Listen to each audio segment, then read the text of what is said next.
Anyway, I think we've got some people that want to call. I got a guy on line 4, Robert, in Long Island, but he wants to talk about student loans. Go ahead, Robert. Yeah, hi, how you doing, Peter? It's great to hear. Great to talk.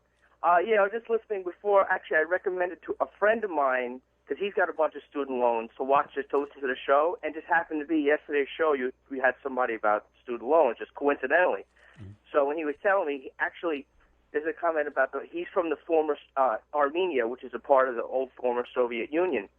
And he was telling me how he went back there, because he only goes, back every, maybe 5-6 years. And the last time when he went back, he made the observation that so many people, even family members, these people had all this high level of education, but nobody had any jobs because there was so much of a supply, an oversupply of the high education, but, all the money. Right, and a lot of that is because of these student loans, because you take a degree like sociology. I mean, there is not a big market for a sociology degree.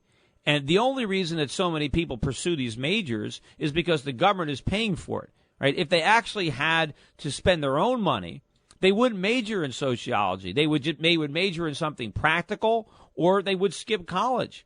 But because the government is financing it through these guarantees, the market mechanism that would prevent so many students from getting college educations. I mean, right now, everybody has a college degree, which means it doesn't mean anything.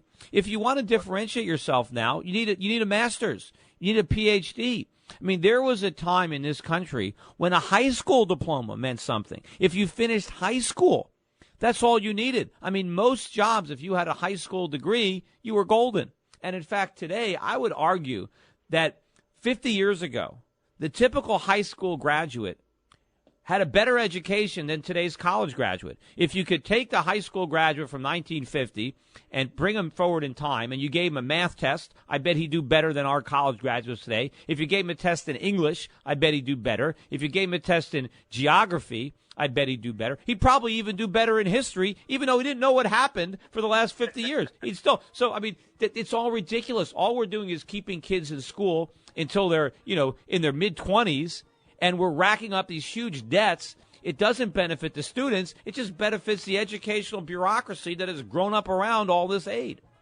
Sure, and I